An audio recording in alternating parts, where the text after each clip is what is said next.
সাংগ্রাই উৎসবে আরাকান আর্মির উপস্থিতি নিয়ে স্বরাষ্ট্র উপদেষ্টা অবসরপ্রাপ্ত লেফটেন্যান্ট জেনারেল মোহাম্মদ জাহাঙ্গীর আলম চৌধুরী বলেছেন, দেশের সীমান্ত সুরক্ষিত রয়েছে। আরাকান আর্মি অনেক দিন ধরে এই অঞ্চলে রয়েছে। মিয়ানমারের সীমান্ত তাদের দখলে। বাংলাদেশে তারা অনেকে বিয়ে করেছে।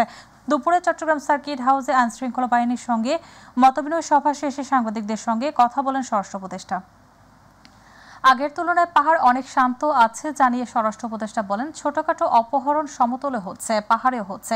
এছাড়া সমতল ও পাহাড়ি অঞ্চল হওয়ায় দেশের অন্যান্য এলাকার চেয়ে চট্টগ্রামের সন্ত্রাসীরা সহজে গা ঢাকা দেয়।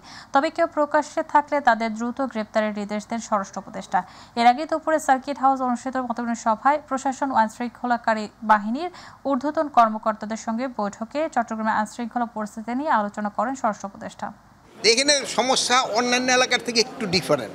এই জায়গার সমস্যা নেই। আমরা এই ব্যাপারে আলাপ করছি যে যাও জানে যে ভাই যেটা বললেন এমনি সত্যি কথা বলছেন, যেটা কীভাবে করে নিয়ে আসে। দেখেন থেকে অনেক সময় সন্ত্রাসীরা অপকর্ম করে ওই পাহাড়ের দিকে চলে যায়। প্রকাশ্য যদি এলাকায় থাকে, এই ক্ষেত্রে আমি এই হাবিবরে আমি শোনা আপনারা নাম দিয়ে দেন, আমি হাবিব ইনস্ট্রাকশন আপনাদের সামনে দিয়ে গেলাম, এদের ক্ষেত্রে যেন আইনানুগ ব্যবস্থা নেই। খুলনা প্রকৌশল ও প্রযুক্তি বিশ্ববিদ্যালয় কুয়েটে আন্দোলনরত শিক্ষার্থীদের 5টি যৌক্তিক দাবির সাথে একমত পোষণ করেছে শিক্ষক সমিতি। দুপুরে কনফারেন্স রুমে এক সংবাদ সম্মেলনে তিনি এই কথা বলেন। এদিকে শিক্ষা উপদেষ্টার সাথে আলোচনার পরও অনশন কর্মসূচি প্রত্যাহার করেনি শিক্ষার্থীরা। ভিসির অপসারণের দাবিতে আমরণ অনশন কর্মসূচি টানা দ্বিতীয় দিন পালন করছে আন্দোলনকারীরা। দুপুর 12টার দিকে শিক্ষার্থীদের একটি অংশ ক্যাম্পাসে বিক্ষোভ মিছিল বের করে। অন্যদিকে কুয়েট পরিস্থিতিতে করণীয় নির্ধারণে বিশ্ববিদ্যালয় মঞ্জুরি কমিশনের একটি প্রতিনিধি দল দুপুরে কুয়েটে আসেন। ইউজিসির আহ্বায়ক অধ্যাপক ডক্টর তানজিম উদ্দিন খান সহ অন্য 2 সদস্য অনশনরত শিক্ষার্থীদের সাথে কথা বলেন। এ সময় তারা আন্দোলনের প্রত্যাহারের জন্য তাদের অনুরোধ করেন। এদিকে বিকেলে সিন্ডিকেটের সভায় হল খুলে দেওয়ার সিদ্ধান্ত নেওয়া হয়েছে। প্রতিষ্ঠানের ডিগনিটিটা রক্ষা করা যায় না, যার ফলে আর কুয়েট আমরা সবাই জানি যে ইঞ্জিনিয়ারিং ইউনিভার্সিটিগুলোর মধ্যে যেগুলো শীর্ষস্থানীয় তার মধ্যে কুয়েট অবধারিত হবে একটা নাম, যার ফলে তার ডিগনিটি প্রতিষ্ঠানের ভাবমূর্তি সেটাকেও আমাদের বিবেচনা নেওয়া খুব জরুরি। সব কিছু বিবেচনা নিয়ে আমরা খুব দ্রুতই ইনশাল্লাহ আমরা একটা সমাধান দিচ্ছি একটা প্রক্রিয়ার মধ্যে। খুলনা প্রকৌশল ও প্রযুক্তি বিশ্ববিদ্যালয়ের উপাচার্যের পদত্যাগের দাবিতে আমরণ অনশনে বসেছে রাজশাহী বিশ্ববিদ্যালয়ের 5 শিক্ষার্থী। সকাল 10টা থেকে বিশ্ববিদ্যালয়ের সৈয়দ নজরুল ইসলাম প্রশাসন ভবনের ফটকের সামনে এই কর্মসূচি শুরু করেন তারা। অনশনকারী 6 শিক্ষার্থী হলেন বৈষম্য বিরোধী ছাত্র আন্দোলন রাবির সাবেক সমন্বয়ক, ইসলামিক স্টাডিজ বিভাগের শিক্ষার্থী সালাউদ্দিন আম্মার, সাবেক সমন্বয়ক ও ইনস্টিটিউট অব বিজনেস অ্যাডমিনিস্ট্রেশনের শিক্ষার্থী আতাউল্লাহ, সমাজকর্ম বিভাগের আরিফ আলভি, গণিত বিভাগের মৌসি, ইসলামিক স্টাডিজ বিভাগের আরিফুল ইসলাম। এ সময় দফা 1 দাবি কুয়েট ভিসির পদত্যাগ, কুয়েট তোমার ভয় নাই, রাজপথ সারি নেই, আপোষ না সংগ্রাম, সংগ্রাম, stand with KUET, step down Masud সহ বিভিন্ন লেখা সংবলিত প্ল্যাকার্ড প্রদর্শন করে প্রতিবাদ জানাতে দেখা যায় আন্দোলনকারীদের। বিশ্ববিদ্যালয়, জাহাঙ্গীরনগর বিশ্ববিদ্যালয়, রাজশাহী বিশ্ববিদ্যালয়, জগন্নাথ বিশ্ববিদ্যালয় সহ বিভিন্ন প্রাইভেট বিশ্ববিদ্যালয়, ঢাকা কলেজ, ইডেন কলেজ, সকল শিক্ষা প্রতিষ্ঠানের সচেতন শিক্ষার্থী সমাজই তার পদত্যাগ যাচ্ছে। এটা হচ্ছে তার জন্য সবথেকে বড় মেসেজ। এবং আমরা কুয়েটের শিক্ষার্থীদের 1 দফা দাবির সাথে সম্পূর্ণ একাত্মতা পোষণ করছি এবং যতক্ষণ পর্যন্ত কুয়েটের ভিসি মাসুদ পদত্যাগ না করবে ততক্ষণ পর্যন্ত আমরা আমাদের অংশগ্রহণ করছি। চট্টগ্রাম নগরীর চাঁদগাঁও থানার বাহির সিগন্যাল এলাকায় দুপুরে ব্যাটারি চালিত অটোরিকশা চালকের সঙ্গে পুলিশের সংঘর্ষ হয়েছে। এ সময় চালকরা কয়েকটি গাড়ি ভাঙচুর করে। এই ঘটনায় পুলিশ সহ 8 জন আহত হয়েছে।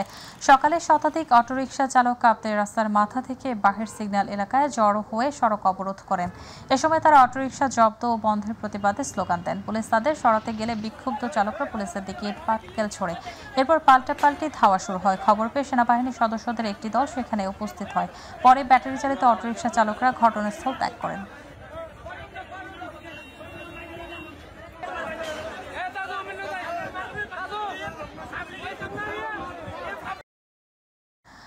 চট্টগ্রাম নগরীর কার্পাসগোলায় বেপরোয়া গতির একটি ব্যাটারি চালিত রিকশা হিজলা খালে পড়ে 6 মাস বয়সী শিশু নিহত হওয়ার ঘটনায় সাঁড়াশি অভিযান শুরু করেছে সিএমপির ট্রাফিক বিভাগ।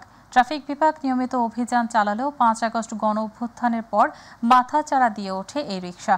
ফলশ্রুতিতে অলিগলি ছেড়ে ট্রাফিক পুলিশকে তোয়াক্কা না করে নগরের প্রধান সড়কে চলছে এই দ্রুতযান। সিএমপির 4টি ট্রাফিক জোন সূত্রে জানা গেছে, এপ্রিলের 22 দিনে চট্টগ্রামে ব্যাটারি চালিত রিকশা জব্দ ডাম্পিং হয়েছে 2896টি। এর মধ্যে সর্বোচ্চ জব্দ মামলা হয়েছে ট্রাফিক পশ্চিম জোনে 1094টি, ট্রাফিক উত্তরে 829টি, দক্ষিণ ট্রাফিকে 815টি, বন্দরে 158টি।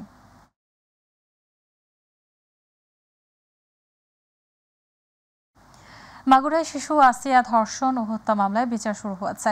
মাগুরায় নারী ও শিশু নির্যাতন দমন ট্রাইব্যুনালে মামলার চার্জ গঠনে শুনানি শেষে আগামী 27 এপ্রিল এ বিষয়ে সাক্ষ্য গ্রহণের দিন ধার্য করা হয়। এই মামলার 4 জনের বিরুদ্ধে আদালতে চার্জশিট দাখিল করা হয়েছে। তারা হলেন শিশুটির দুলাভাই সজীব শেখ, সজীবের বড় ভাই রাতুল শেখ, সজীব শেখের বাবা হিটু শেখ এবং সজীবের মা জাহেদা খাতুন। তারা সকলেই মাগুরা কারাগারে রয়েছে।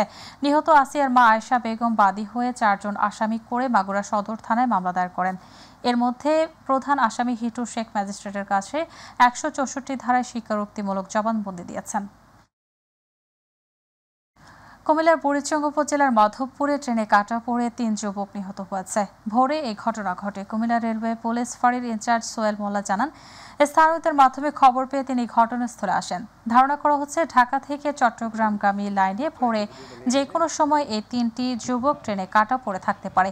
কোনো ট্রেনে কাটা পড়েছে কিনা সে বিষয়টি জানার চেষ্টা করা হচ্ছে, তবে নিহতের পরিচয় পাওয়া যায়নি। খবর পেয়ে বুড়িচং থানা ও রেলওয়ে ফাঁড়ির পুলিশ ঘটনাস্থলে আসে।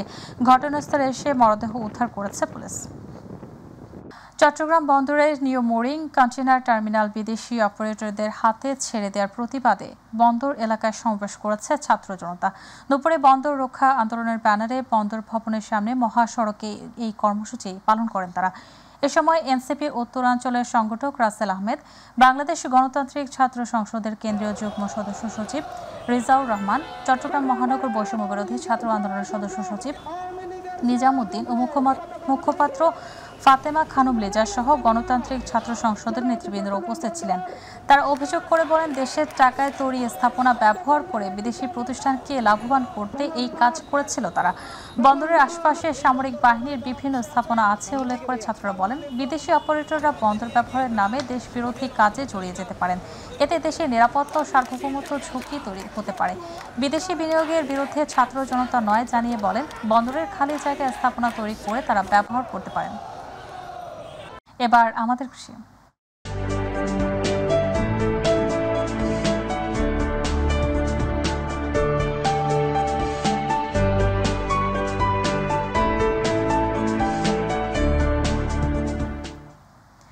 চাঁপাইনবাবগঞ্জের গোমস্তাপুরে প্রথমবারের মতো সম্পূর্ণ নতুন জাতের রঙিন ভুট্টা চাষ করে চমক দিয়েছেন এক কৃষক। এ ধরনের ভুট্টায় স্বাদ ও রঙে উৎকৃষ্ট মানের হওয়ায় জেলা ও জেলার বাইরে বেশ চাহিদা তৈরি হয়েছে। ভিন্ন রং আর পুষ্টিগুণ সমৃদ্ধ এই ভুট্টা চাষ স্থানীয় কৃষকদের কাছে এরই মধ্যে ব্যাপক সাড়া ফেলেছে। প্রতিনিধি মনিরুল ইসলাম দোয়েলের রিপোর্ট, জানাচ্ছেন শামস তাবরিজ উচ্ছ্বাস। বরেন্দ্র অঞ্চল খ্যাত চাঁপাইনবাবগঞ্জের গোমস্তাপুর উপজেলার মেহেরপুর গ্রামে 15 বিঘা জমিতে নতুন জাতের রঙিন ভুট্টার চাষ করছেন রবিউল আউল নামে এক কৃষক। এতে তার খরচ হয়েছে 10,000 টাকা। নতুন জাতের রঙিন ভুট্টা খরিফ 1 ও খরিফ 2 মৌসুমেও অন্যান্য জাতের ভুট্টার চেয়ে 1 মাস আগে ফল সংগ্রহ ও সাধারণ ভুট্টার চেয়ে অনেক বেশি দামের সম্ভাবনা তৈরি হয়েছে। অন্যদিকে এর প্রচুর চাহিদাও রয়েছে। আমাদের বর্তমান যুগে যে নতুন জাতের করতে সবাই আগ্রহ প্রকাশ করে না, তাই আমি চেষ্টা করছি যে নতুন কিছু করে দেখানোর জন্য। এই উদ্বুদ্ধ থেকেই আমি কৃষি অফিস আমাকে সহায়তা করেছে, সেই থেকে আমি এই নতুন জাতের ভুট্টাটা আবাদ করেছি। এ ধরনের ভুট্টায় স্বাদ ও রঙের উৎকৃষ্ট মানের হওয়ায় জেলা ও জেলার বাইরে বেশ চাহিদা রয়েছে। পুষ্টিগুণ সমৃদ্ধ এই ভুট্টা চাষ কৃষকদের মাঝে এরই মধ্যে ব্যাপক সাড়া ফেলেছে। একজন কৃষক তিনি ভুট্টা লাগিয়েছে, তার মধ্যে যে রঙিন ভুট্টা হয়েছে এটা আমরা কিন্তু দেখছি, দেখে আশ্চর্য হয়ে গেছি। আমাদের এলাকাতে প্রথম দেখছি, আমার লাইভে আমি প্রথম দেখছি। এটা অনেক সৌন্দর্য লাগছে, একটা আশ্চর্য আমরা দেখে। এ ধরনের ফসল চাষ বাড়াতে সব ধরনের সহযোগিতার কথা জানিয়েছে কৃষি বিভাগ। রাজশাহী বিভাগের কৃষি উন্নয়ন প্রকল্পের আওতায় আমরা যেহেতু মেশিন দিয়ে ভুট্টাটা লাগাচ্ছি, আমি মনে করি সব দিক দিয়ে আমাদের পানি কম লাগবে, কম জীবনকালের ফসল, আবার আমরা বৈজ্ঞানিক পদ্ধতি প্রযুক্তির সহায়তায় আমরা এটাকে লাগিয়ে মেশিন দিয়ে লাগিয়ে আমরা সব দিক দিয়ে সাশ্রয়ী।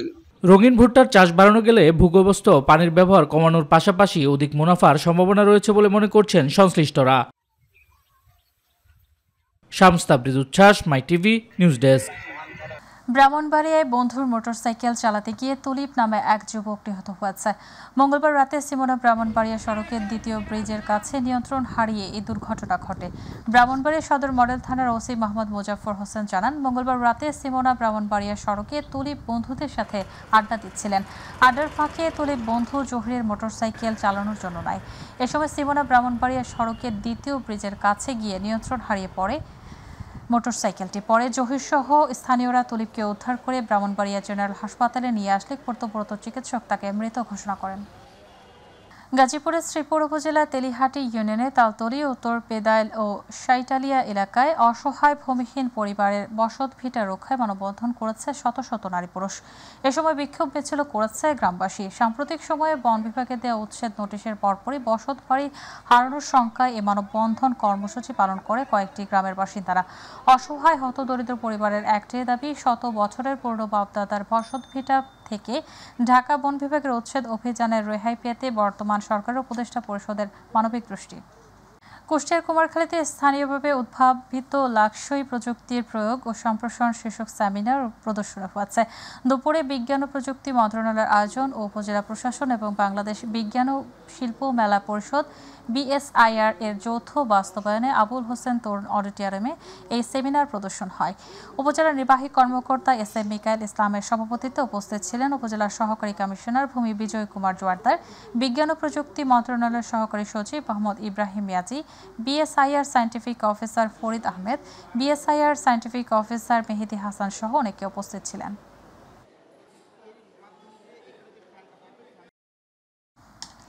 আশুলিয়ায় পরমাণু শক্তি কমিশনের স্বায়ত্তশাসন পুনঃপ্রতিষ্ঠার দাবিতে এবং বিজ্ঞান ও প্রযুক্তি মন্ত্রণালয়ের অযাচিত আমলাতান্ত্রিক হস্তক্ষেপ ও কর্তৃত্ববাদী আচরণের প্রতিবাদে অবস্থান কর্মসূচি হয়েছে। দুপুরে আশুলিয়ার গণকবাড়ি এলাকায় বাংলাদেশ পরমাণু শক্তি গবেষণা কেন্দ্রের বৈজ্ঞানিক কর্মকর্তা কর্মচারীদের ব্যানারে এই কর্মসূচি হয়। এ সময় কর্মকর্তা কর্মচারী তাদের দাবি আদায় না হওয়া পর্যন্ত কর্মসূচি অব্যাহত রাখার ঘোষণা ও পরবর্তীতে আরও কঠোর আন্দোলনের হুঁশিয়ারি দেন।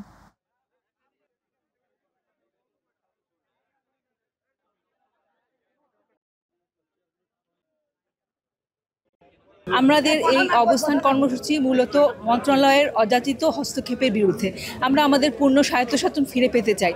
আমরা আমাদের স্থায়ী চেয়ারম্যান চাই এবং স্থায়ী মেম্বার চাই। এই প্রতিষ্ঠানে আমাদের শাসনই চলবে, কিন্তু এখানে যখন বাইরের লোক আমাদের উপরে বিভিন্ন ধরনের চাপিয়ে দেয়, সেটা আমাদের জন্য আসলে খুবই কষ্টদায়ক এবং আমাদের যে ন্যায্য অধিকারগুলো সেইগুলো থেকে আমাদেরকে সবসময় বঞ্চিত করা হয়। যেমন আমাদের পদোন্নতির ক্ষেত্রে আমাদের বাইরে যারা আমরা এখানে বিভিন্ন উচ্চতর ডিগ্রি নেওয়ার জন্য যাই, তাদের যেগুলো আটকে দেওয়া হয় এবং বিভিন্নভাবে হয়রানি করা হয়, এইগুলো থেকে আমরা আসলে মুক্তি চাই। নারায়ণগঞ্জের বন্দরে 2.5 বছরের শিশুকে ধর্ষণের অভিযোগ উঠেছে। গভীর রাতে বন্দর উপজেলার বাগবাড়ি এলাকায় এই ঘটনা ঘটে। ধর্ষণের শিকার শিশুটিকে উদ্ধার করে হাসপাতালে পাঠানো হয়েছে। বন্দর থানার ওসি তারিকুল ইসলাম জানান, এক শিশুকে ধর্ষণের অভিযোগে 2 জনকে আটক করা হয়েছে। শিশুটিকে মেডিকেল পরীক্ষার জন্য পাঠানো হয়েছে। রিপোর্ট আসলে প্রকৃত দোষীকে বের করা সম্ভব হবে। কুষ্টিয়ায় ব্রিটিশ আমেরিকান টোব্যাকো BAT এর শ্রমিক অসন্তোষ দূরীকরণে শ্রমিকদের দাবি মেনে নেওয়ার নির্ধারিত সময় পার হলেও সরকারি নির্দেশনা না মানায় মৌসুমি শ্রমিকরা কর্মবিরতি সহ কারখানার প্রধান ফটকের সামনে মানববন্ধন, বিক্ষোভ মিছিল ও সমাবেশ করেছে। সকাল 8টায় কুষ্টিয়া ঝিনাইদহ মহাসড়কের চৌহাস এলাকায় ব্যাটের কারখানা ঘেরাও করে শ্রমিকরা। নারায়ণগঞ্জের রূপগঞ্জে সন্ত্রাস, মাদক, চাঁদাবাজ নির্মূলের লক্ষ্যে মাসিক আইনশৃঙ্খলা বিষয়ক সভা হয়েছে। উপজেলা পরিষদ সভাকক্ষে সভা হয়। সভায় সভাপতিত্ব করেন রূপগঞ্জ উপজেলা নির্বাহী কর্মকর্তা সাইফুল ইসলাম। সভায় বক্তব্য রাখেন রূপগঞ্জ থানার ভারপ্রাপ্ত কর্মকর্তা লিয়াকত আলী, উপজেলা প্রকৌশল আক্তার হোসেন, ভোলতা ইউনিয়ন পরিষদের চেয়ারম্যান আরিফুল হক, ভেলাবো ইউনিয়ন পরিষদের চেয়ারম্যান আলমগীর হোসেন টিটু সহ স্থানীয় জনপ্রতিনিধি ও সাংবাদিকবৃন্দ। এ সময় উপজেলার বিভিন্ন এলাকার মাদক, সন্ত্রাস, কিশোর গ্যাং, চুরি, ছিনতাই, যানজট নিরসন সহ সার্বিক বিষয়ে আলোচনা করা হয়। নেত্রকোনায় বিভিন্ন দাবিতে বিক্ষোভ করেছে পল্লী দরিদ্র বিমোচন ফাউন্ডেশন কর্মচারী ইউনিয়ন। কেন্দ্রীয় কর্মসূচির অংশ হিসেবে জাতীয়তাবাদী শ্রমিক দলের অন্তর্ভুক্ত নেত্রকোনা আঞ্চলিক কমিটির অস্থায়ী কর্মীদের স্থায়ীকরণ, কর্মচারীদের পদোন্নতি ও নিয়োগ পরীক্ষা বাতিলের দাবিতে এ বিক্ষোভ হয়। সকালে জেলা পরিষদ চত্বরে বিক্ষোভ কর্মসূচি চলাকালে বক্তব্য রাখেন কলমাকান্দা উপজেলা চুক্তিভিত্তিক ঋণ আদায়কারী তপন চন্দ্র সরকার, বারহাট্টা উপজেলা মাঠ কর্মকর্তা নজরুল ইসলাম অন্যরা। পরে একটি বিক্ষোভ মিছিল বের হয়। চট্টগ্রাম নগরীর ইঞ্জিনিয়ার্স ইনস্টিটিউশন মিলনায়তনে লায়ন্স ক্লাবের রিজিওনাল ও জোনাল কনফারেন্স হয়েছে। রিজিওনাল চেয়ারপারসন মোহাম্মদ হাকিম আলীর সভাপতিত্বে প্রধান অতিথি ছিলেন লায়ন্স ক্লাব ইন্টারন্যাশনাল বাংলাদেশ জেলা গভর্নর কোহিনুর কামাল। এ সময় বক্তব্য রাখেন প্রাক্তন জেলা গভর্নর রূপম কিশোর বড়ুয়া, প্রথম ভাইস চেয়ারম্যান জেলা গভর্নর মোসলে উদ্দিন আহমেদ, দ্বিতীয় ভাইস জেলা গভর্নর কামরুজ্জামান লিটন ও জোনাল চেয়ারপারসন মোহাম্মদ কামরুজ্জামান। অনুষ্ঠানে অ্যাওয়ার্ড প্রদান শেষে সাংস্কৃতিক পরিবেশনা করা হয়।